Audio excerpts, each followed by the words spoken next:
Então vamos lá, pessoal. Esta vai ser a nossa segunda aula de crônica. Lembrando que na primeira aula de crônica, que é também o primeiro gênero que nós estamos estudando aqui na disciplina, a gente viu coisas, por exemplo, como os recursos discursivos que podem ser usados para a gente vencer as amarras do lead da pirâmide invertida. Então nós estamos falando aí de diálogos, descrições ambientais, fluxo de pensamento, construção cena a cena, recursos de suspense e assim por diante. Nós vamos continuar vendo isso ao longo do curso.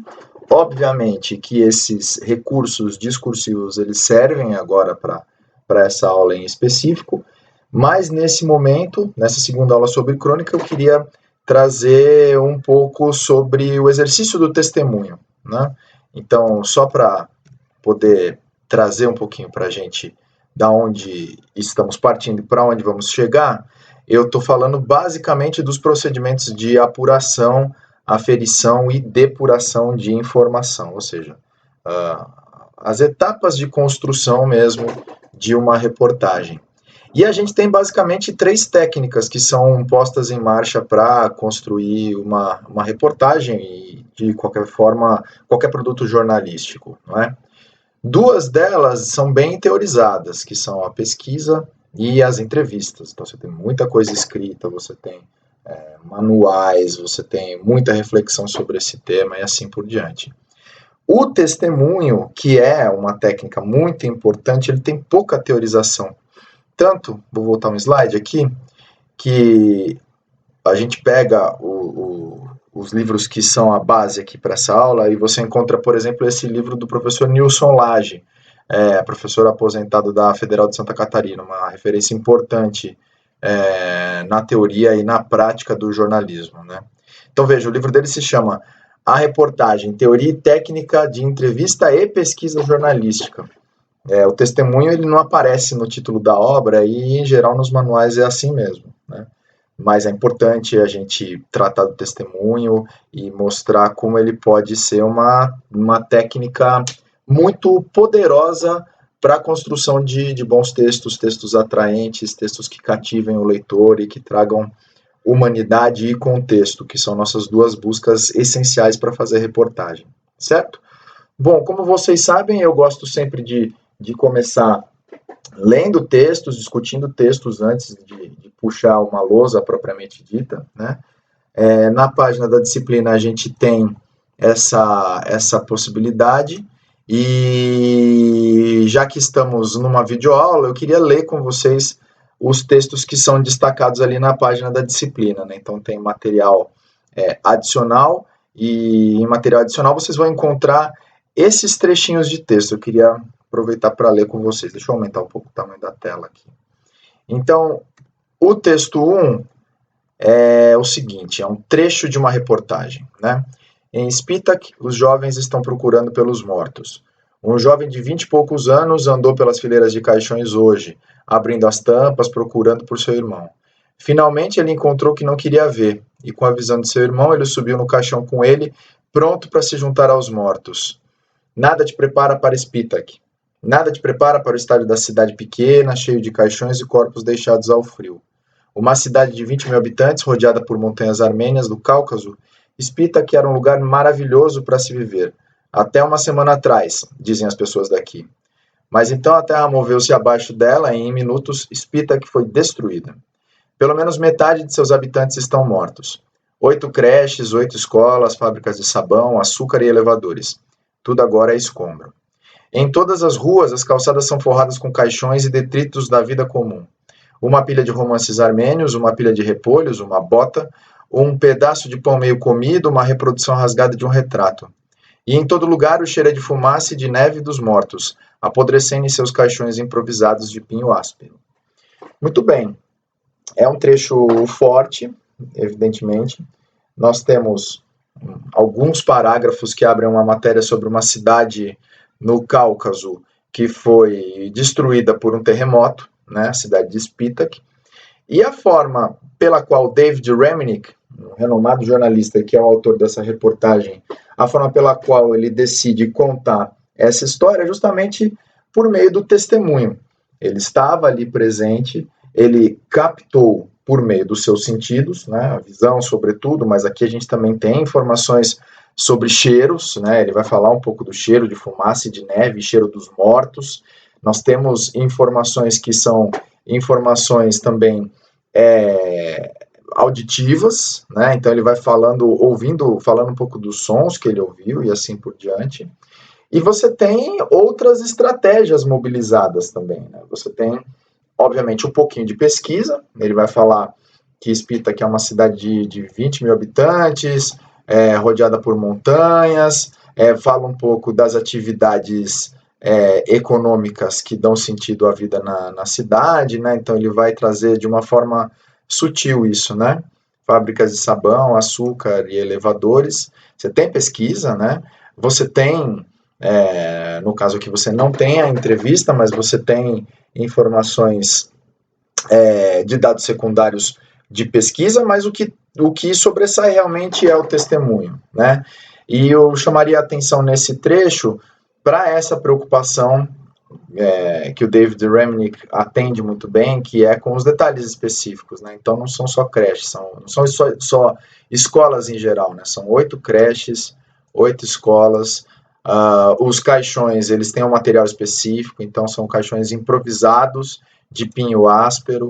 Então você dizer que é pinho áspero ajuda a dar essa dimensão do improviso e assim por diante, certo? Muito bem. Acho que esse texto ajuda a gente a iluminar algumas coisas acerca do testemunho, e com isso eu começo uma pequena exposição. Vamos lá. Tentando conceituar o testemunho, o Nilson Lage, apesar de falar de pesquisa e de entrevista, vai bordear o testemunho no seu livro sobre a reportagem. Então ele vai definir o testemunho como a presença in loco, no local, né? E vai colocar uma definição que eu acho interessante, uma conceituação que diz o seguinte: o testemunho é a melhor forma de ordenação das informações e de sua hierarquização, certo? Opa, pulou aqui, queria só apertar o botãozinho, mas não deu certo. A melhor forma de ordenação das informações e da sua hierarquização, uma vez que o repórter sente o clima do que acontece. Então, você está testemunhando uma ação, não é importante apenas pelo efeito de você estar no lugar como a testemunha ocular da história, mas também para você conseguir priorizar, já no momento da textualização da reportagem, o que é principal e o que é acessório. É isso que ele vai falar quando ele se refere à ordenação das informações e da sua hierarquização.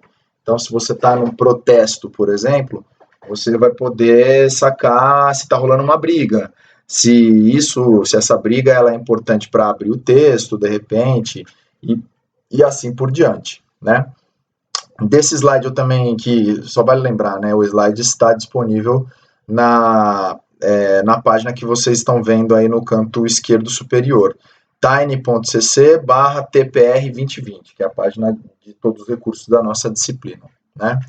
Eu destacaria também que o poder do testemunho, ele era referendado, né, vou usar esse verbo no passado, como uma técnica jornalística importante, porque havia na sociedade essa delegação ou representação tácita que autorizava a nós, os jornalistas, a ser os ouvidos e os olhos remotos do público, como diz o Nilson Lage.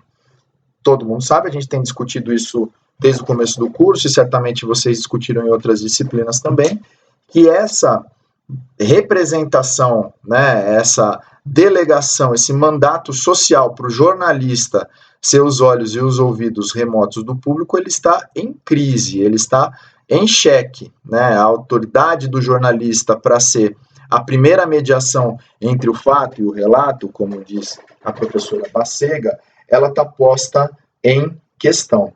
E eu defendo que é justamente por meio da elevação da qualidade jornalística, o que na nossa aula aqui se traduz por testemunhos precisos, com detalhes específicos, muito preocupados em captar a complexidade das cenas, é por meio desse tipo de operação que a gente pode tentar recuperar a credibilidade do jornalismo.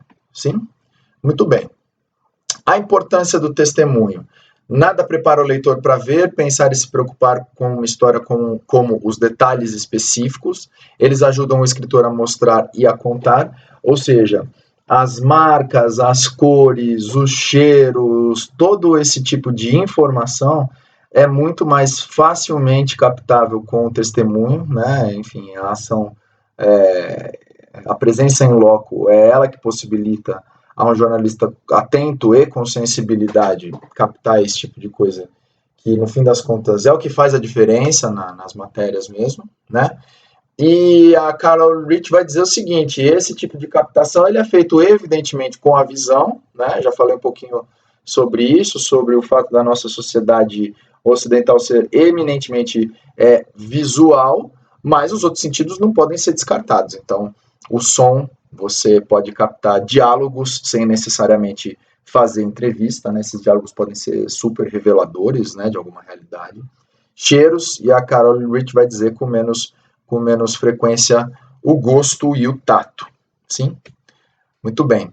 Os recursos usados no relato testemunhal. A gente tem, como já vimos, a descrição ambiental, marcadores humanos, geográficos e temporais do evento. Então, eu posso descrever o lugar, eu posso descrever as pessoas, eu posso mostrar como o tempo decorreu e como a passagem do tempo foi importante para o desenrolar dos fatos que aconteceram, né, nos acontecimentos que eu estou relatando. Descrição psicológica, a gente pode ter tanto a descrição psicológica do clima do evento, quanto a descrição psicológica ser uma viagem para dentro, né? O impacto do evento, dos acontecimentos na psique de quem está narrando o fato. Nós vamos ver o próximo exemplo, que é o exemplo com o qual a gente vai encerrar a aula. Ele traz bastante essa ideia da descrição psicológica realmente. Os diálogos, como a gente mencionou, detalhes específicos, como a gente mencionou também, e a ação, sobretudo as pessoas em ação.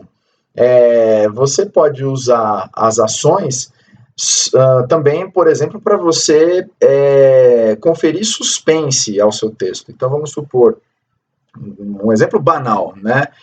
Alguém entrou numa lanchonete e pediu um pão de queijo, certo? Então, aparentemente, esse é um exemplo que não proporciona nenhum tipo de suspense, mas eu posso dar uma segurada nos detalhes, né? Então eu posso falar, por exemplo, do painel da senha, né? Falar então a senha tocava, posso falar do forno que podia estar aquecido ou não estar aquecido, da ansiedade da pessoa, da forma como ele foi atendido pelos atendentes, se estavam nervosos ou não, se na interação entre o cliente e o atendente houve algum tipo de atrito, né? Então, as pessoas em ação, elas também são um recurso fundamental para construir bons textos jornalísticos, certo? Mas eu queria encerrar essa nossa conversa falando um pouco da descrição psicológica, e aí a partir de um exemplo de texto, né? Então, vocês vão ler ali no material os 4 excertos que eu trago. Eu queria destacar aqui o excerto número 3, que é um textinho da Eliane Brum, né? Então, tem uma citação do Joseph Conrad, eu vou pular essa citação e vou direto para a parte autoral. Esse é o sentimento que ecoava em mim e no fotógrafo Lilo Clareto quando penetramos na boca do riozinho do Anfrísio. Só na Amazônia, um rio dessa envergadura pode ter inho no nome. Apesar da meiguice do batismo, o riozinho é um igarapé selvagem. Troncos formavam cavernas sobre a água, um casal de ariranhas mergulhou bem na nossa frente e milhões talvez, de borboletas amarelas acompanhavam o percurso labiríntico. Parecia que tínhamos sido engolidos numa piscada de distração para uma dimensão desconhecida. Sentia como se mergulhasse cada vez mais para dentro e para dentro da terra. Por todo o tempo me ardia no peito a certeza de que, por melhor que eu conseguisse escrever, seria incapaz de alcançar a dimensão do que vi e vivi. Então, percebam, ao contrário do texto do David Remnick, no texto da Eliane Brum, a gente consegue ter uma vista do ambiente, mas eu penso que é uma vista um pouco esfumaçada, por assim dizer, né? A gente sabe que é um rio de grandes dimensões, que tem troncos, mas não sabemos que tipo de troncos são esses, né? Como é que são essas cavernas formadas sobre a água, se além desse casal de ariranhas existe outra riqueza em termos de fauna e flora, e ela flerta um pouquinho aqui com o realismo fantástico, né? Milhões de borboletas amarelas, muito possivelmente não eram milhões de borboletas, enfim. Ela não está tão interessada em trazer para a gente uma descrição pormenorizada do ambiente. Eu penso que, pelo contrário, ela quer dar um pouco esse aspecto de suspense, de Eldorado, né, esse paraíso tropical meio perdido, enfim, para dar justamente essa ideia de que eles foram transportados para uma dimensão desconhecida. Essa expressão, eu acho que ela é um pouco a chave desse trecho da Eliane Brum. E aí a gente pode destacar muito essa descrição psicológica, né? Então, os observáveis disso estão presentes nesse trecho. Sentia como se mergulhasse cada vez mais para dentro. Então, ela está falando do impacto do fato que ela vivenciou na própria psique, né? Parecia que tínhamos sido engolidos, por todo o tempo me ardia no peito a certeza de que mesmo que a escrita seria incapaz de trazer a grandiosidade daquilo que foi vivido. Então, o testemunho ele pode se nutrir também dessa descrição psicológica, quando a descrição psicológica ajudar a construir efetivamente um desenrolar mais rico dos acontecimentos. Tá bem? Obrigado, gente. Até a próxima.